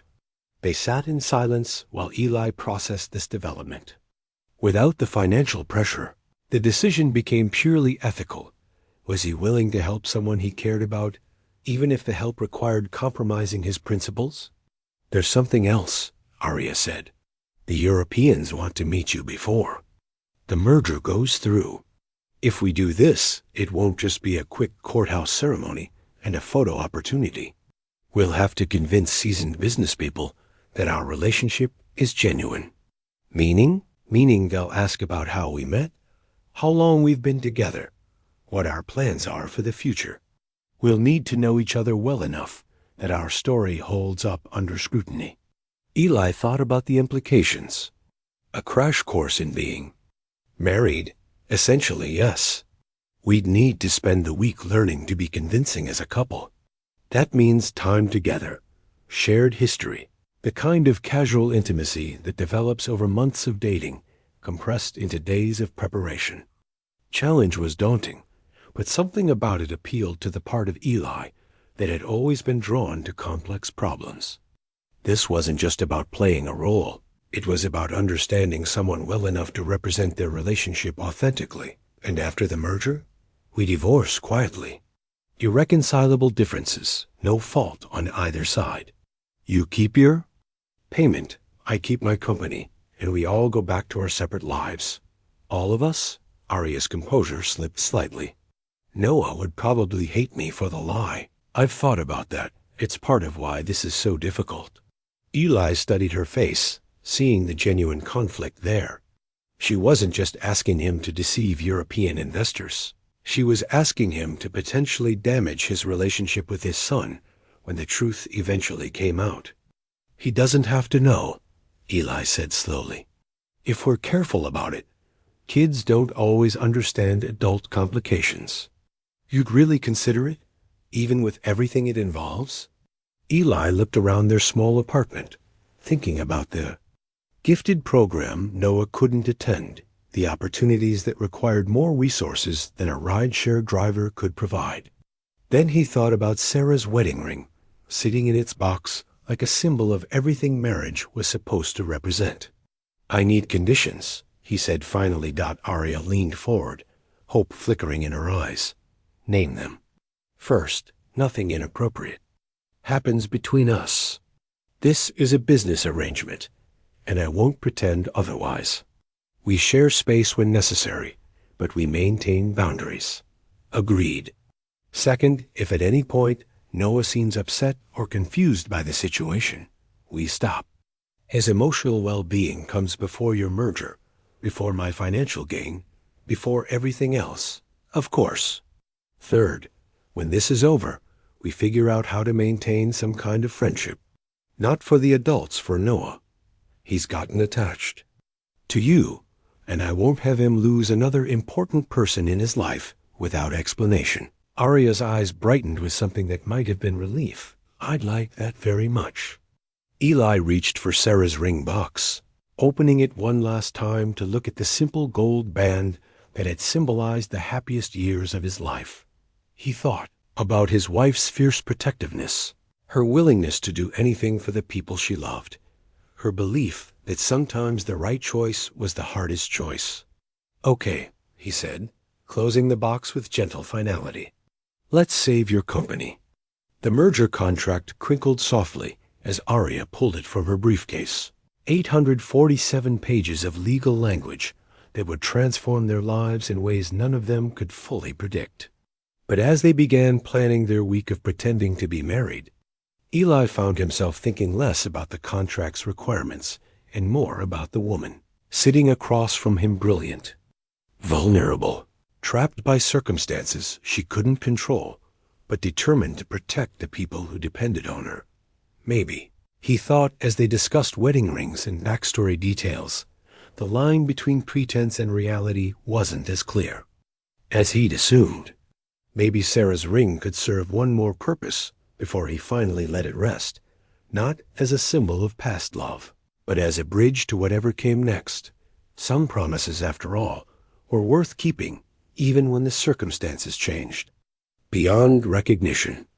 And if helping Aria meant Noah could reach for the stars without worrying about the cost, then maybe this impossible week would be worth whatever price they had to pay for it. The ring box sat closed on the table between them as they planned their temporary marriage, a quiet reminder that some things, love, loyalty, sacrifice, transcended the contracts that tried to contain them. Monday morning arrived with the surreal quality of a dream half remembered. Eli stood before the courthouse steps in his brother-in-law's best suit, a simple gold wedding band, hastily purchased from a jewelry store that specialized in last-minute decisions, heavy on his finger. The weight felt foreign after 3 years of bare hands, a reminder that some symbols carried meaning beyond their material value. Aria emerged from a black sedan wearing a cream-colored dress that managed to be both elegant and understated, appropriate for a woman marrying for love rather than headlines. She'd chosen well. The European investors would be watching for signs of ostentation or calculated publicity seeking. This looked like two people who decided to formalize a relationship that had grown naturally over time. Ready? She asked, her voice steady despite the slight tremor in her hands. As ready as someone can be for a fake wedding, I suppose. Noah bounced between them in his newest clothes, a navy blue shirt and khakis that Aria had insisted on buying despite Eli's protests. The boy radiated excitement, convinced he was witnessing something romantic rather than strategic. Mrs. Chun walked beside them with a dignified bearing of someone who'd agreed to serve as witness while harboring significant reservations about the entire enterprise. This is like a movie, Noah said, tugging on Eli's sleeve. Are you nervous, Dad? A little, Eli admitted, which was the understatement of the century. His stomach churned with a mixture of guilt and anticipation that made breakfast impossible. Are you excited? The most excited. Does this mean Aria's going to live with us now? The question hit both adults like a physical blow. They'd discussed logistics extensively, the week of public appearances, the media strategy, the European investor meeting, but somehow they'd avoided addressing the most basic question of where they'd actually live during their brief marriage.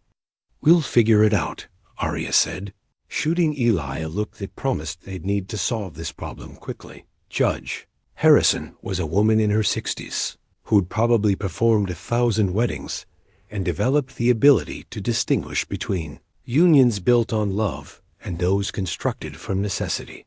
She reviewed their paperwork with professional efficiency, noting the speed of their decision without comment. "Do you have rings?" she asked. Eli produced the simple gold bands they'd selected the night before, his matching the one Sarah had worn. Hers a slightly more delicate version that somehow managed to look both expensive and understated. Aria had wanted to buy something more elaborate, but Eli had insisted on simplicity. If they were going to lie about their reasons for marriage, at least the symbols could represent something real. "Eli Morrison," Judge Harrison began, "do you take Aria Holt to be your lawfully wedded wife, to have and to hold, in sickness and in health, for richer or poorer, for better or worse, until death do you part?" The traditional words carried weight that their arrangement couldn't support. Eli looked into Aria's eyes, seeing beneath her composed exterior to the vulnerability that had drawn him to help her in the first place. This wasn't the wedding either of them had dreamed of, but it was the one that circumstances had demanded. "I do," he said, and meant it more than he'd expected. "Aria Holt, do you take Eli Morrison to be your lawfully wedded husband, to have and to hold, in sickness and in health, for richer or poorer, for better or worse, until death do you part?" Aria's voice was barely above a whisper, but it carried clearly in the small room. "I do." They exchanged rings with hands that shook slightly, the gold bands sliding into place with the weight of promises neither of them fully understood. "When?" Judge Harrison pronounced them husband and wife. The words seemed to hang in the air like a spell that might transform intention into reality. "You may kiss the bride." The kiss was supposed to be ceremonial, a brief seal on their business arrangement. But when Eli's lips met Aria's, something unexpected happened. For a moment, the courthouse faded away, leaving only the warmth of connection and the possibility that their pretense might contain more truth than either had anticipated. They broke apart with careful composure, both slightly breathless and trying not to show it. Noah applauded with 8-year-old enthusiasm, while Mrs. Chun dabbed at her eyes with a tissue, caught between joy and concern for the family she'd helped raise. The marriage certificate felt substantial in Eli's hands, official enough to convince European investors, and binding enough to make their situation real in ways that went beyond legal technicalities. They were married now, for better or worse, until divorce or circumstance parted them. Outside the courthouse, photographers waited, not paparazzi, but a single professional hired to document their union for the investors who wanted proof of Aria's newly stable personal life. The pictures would show a happy couple with a beautiful child, evidence of the family values that corporate Europe apparently required from its business partners. "Smile," the photographer instructed, and they did, Noah beaming between them as if he'd orchestrated the entire affair. But as they posed for pictures that would convince strangers they were in love, Eli found himself wondering whether the line between performance and reality was as clear as he'd thought. A ring on his finger felt less foreign with each passing moment, and Aria's hand in his carried a warmth that had nothing to do with strategic necessity. Some marriages, he was beginning to suspect, started with stranger foundations than theirs.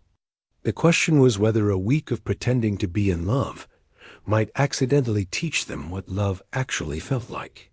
The boardroom at Holt Industries had been transformed for the occasion. Instead of the usual stark corporate efficiency, someone had arranged fresh flowers and removed the more intimidating charts and projections. The effect was subtle, but significant. This was meant to feel like a meeting between families rather than a hostile business negotiation. Aria sat at the head of the conference table with Eli beside her, their wedding rings catching the afternoon light that streamed through floor to ceiling. Windows across from them, the three representatives of the Dubois group studied them with a practiced, Assessment of people who'd built fortunes on reading character and motivation. Henry Dubois himself was present, a silver-haired man in his 70s, whose family had controlled European hospitality markets for 4 generations. His daughter Marie served as the company's operations director, while his nephew Claude handled legal affairs. Together, they represented old money with older values, kind of people who believed that personal stability translated directly to corporate reliability. "Congratulations on your recent marriage," Henry said, his English accented but precise. "It must be an exciting time for your family." "Thank you," Aria replied, reaching for Eli's hand with what appeared to be natural affection. "We're still adjusting to married life, but it feels right." "And you, Mr. Morrison?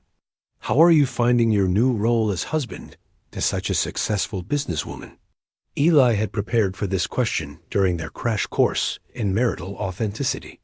"It's impressive watching her work. But at home, she's just Aria, someone who makes pancakes with my son on Sunday mornings and falls asleep reading annual reports."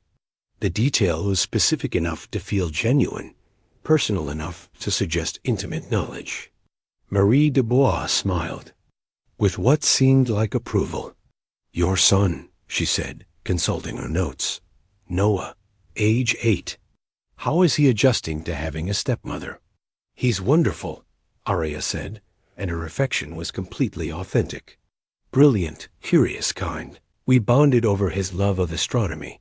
He knows more about orbital mechanics than most graduate students." "Children can be challenging in blended families," Claude observed. "How do you handle discipline, financial decisions, the day-to-day complications of step-parenting?" Eli and Aria exchanged a look that had become natural over their week of intensive preparation. "We're partners in everything," Eli said.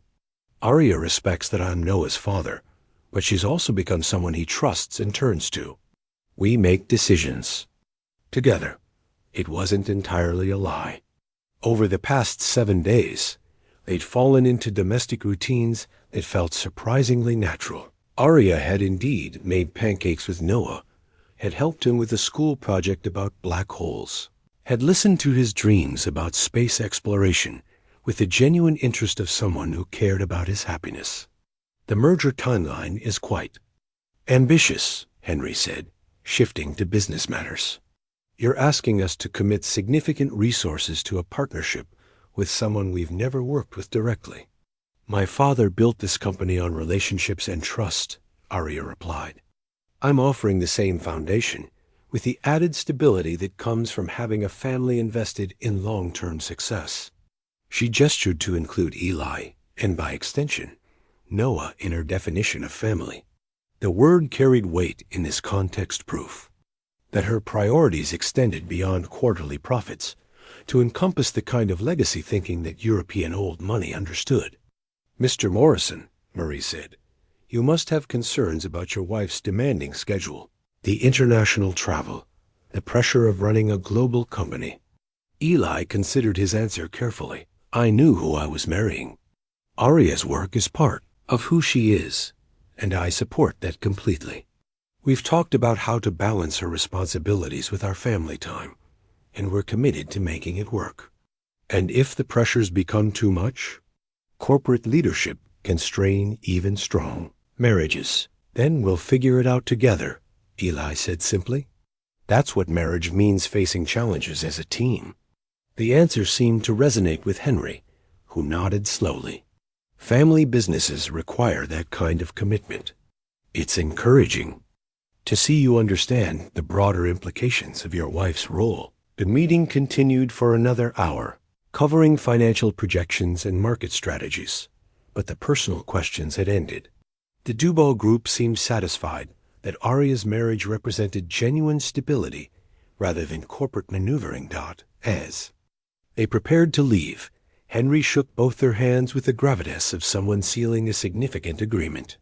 "We look forward to working with Holt Industries under your leadership, Mrs. Morrison. Your family's support will be invaluable as we build this partnership." Mrs. Morrison. The name hit Aria with unexpected force, not because it erased her identity, but because it connected her to something larger than herself. For the first time in her adult life, her worth wasn't measured solely by corporate achievements, but by her ability to build and maintain relationships that mattered. Walking out of the building together, their hands linked from habit rather than performance, Aria felt something fundamental shift in her understanding of success. The merger was approved, her company was secure, and 800 jobs were safe. But more importantly, she discovered what it meant to be part of a family, even if that family had started as an elaborate pretense. The child's drawing that Noah had made for them, 3 stick figures holding hands under a smiling sun, was folded in her purse like a talisman. Crayon artwork that represented something more valuable than any contract, the possibility that love could grow from the most unlikely foundations. That family could be chosen as well as inherited. That sometimes the best things happened when you stopped calculating and started trusting. They'd saved her company and secured Noah's future. But walking home together in the late afternoon light, wedding rings catching the sun and hands intertwined from practice that was becoming preference, Aria suspected they'd accomplished something even more significant. They'd accidentally become the family they'd been pretending to be. 6 months later, the professional family portrait sat on the mantel of their new home. Comfortable house in a neighborhood that split the difference between Eli's modest roots and Aria's affluent background. In the photograph, 3 people smiled with the easy confidence of a family that had found its rhythm. But the real story lived in the details scattered throughout the house. Noah's latest science project dominated the dining room. Table a working model of a lunar rover that he'd built with components Aria had sourced from aerospace suppliers. His acceptance letter to the advanced STEM program at the magnet school was framed in the kitchen, alongside his first-place ribbon from the regional science fair and a photograph of the 3 of them at the planetarium's grand reopening, which Holt Industries had sponsored in honor of their family's commitment to science education. Eli found himself thinking about these details as he prepared dinner, a Tuesday evening ritual that had evolved naturally over the months of their unexpected marriage. Aria would arrive home from the office within the hour, probably carrying takeout containers as backup, despite his repeated assurances that he enjoyed cooking. Noah was in his room, ostensibly doing homework, but more likely reading about exoplanet discovery methods in the Astronomy Journal. Aria had subscribed for him. The sound of a key in the front door interrupted his reflection. Aria appeared in the kitchen doorway, still wearing her business suit, but somehow looking more relaxed than she had during those first frantic days of their arrangement. "Something smells amazing," she said, kissing his cheek with a casual affection that had become second nature. "Please tell me you didn't go to too much trouble." Spaghetti and marinara sauce from a jar. Hardly gourmet cooking. "It's perfect." She loosened her tie and rolled up her sleeves, transforming from corporate executive to family member with practiced ease. "How was Noah's day?" "He's convinced that one of Jupiter's moons might harbor life, and he's designed an experiment to test soil samples that won't be collected for another 15 years. You know, typical Tuesday." Aria laughed, the sound warm and unguarded. "I'll go see if he wants to tell me about it." Eli watched her head upstairs and marveled at how naturally she'd adapted to step-parenthood. The legal adoption paperwork was proceeding slowly through family court, another unexpected development in a year full of surprises, but the emotional bonds had formed with startling speed. "Dad," Noah's voice carried down from his room. "Aria says you're making spaghetti. Can we eat on the good plates?" "It's Tuesday," Eli called back. "We save the good plates for special occasions. Every day with our family is a special occasion," came Aria's voice, followed by Noah's delighted agreement. They were right, Eli realized. Somewhere between pretending to be married and actually living together, they'd created something that felt effortlessly special, a family built on choice rather than obligation, love rather than convenience. Dinner conversation ranged from Noah's latest theories about space exploration to Aria's upcoming business trip to London, where the Dubois group merger was exceeding all projected outcomes. The easy flow of discussion, the way they automatically divided parenting duties, the comfortable silences that punctuated their meals, all of it felt as natural as if they'd been together for years rather than months after Noah went to bed. Eli and Aria settled into their evening routine of shared cleanup and quiet conversation. The kitchen had become their favorite room, partly because it was the most lived-in space in the house, but mostly because it represented everything there. Relationship had become functional, nurturing, centered on the daily work of caring for each other. "I got a call from Harrison Webb today," Aria said as she dried dishes. "He's retiring from the board. Finally." "That's good news, right?" "The best. It means the last of my father's old guard is moving on, and I can really put my own stamp on the company." She paused, considering her words. "It also means the marriage requirement is officially irrelevant. The European partnership is solid, and the board is firmly behind my leadership." Eli's hands stilled on the dish he was washing. They'd avoided this conversation for months, both of them aware that the original justification for their marriage had long since disappeared. The divorce papers were drafted and waiting in Aria's desk drawer, requiring only signatures to dissolve their legal union and return them to their separate lives. "So," he said carefully, "we could end this any time." "Legally, yes. The contract's fulfilled, the goals are met, and you're free to collect your payment and move on." "And practically?" Aria set down the dish towel and turned to face him fully. "Practically, I can't imagine my life without you and Noah in it. These 6 months have been the happiest of my adult life, and not because of business success. Because I wake up every morning in a house that feels like home, with people who love me not for what I can provide, but for who I am." Eli reached for her hands, noting how natural the gesture had become. "The money's still there if you want it. I never touched the account. I don't want your gratitude, Eli. I want your partnership. I want to help Noah build his lunar rover and argue about whose turn it is to do laundry and figure out how to balance my travel schedule with his soccer games. You want to stay married to me. I want to be married to you. Really married, not contractually obligated, but emotionally committed. I love you, and I love the family we've built together." The words hung between them like a bridge waiting to be crossed. Eli thought about the journey that had brought them here, from a chance encounter on a Tuesday night to a fake wedding to this moment of absolute honesty in their kitchen. "I love you too," he said simply. "Both of you, more than I thought possible."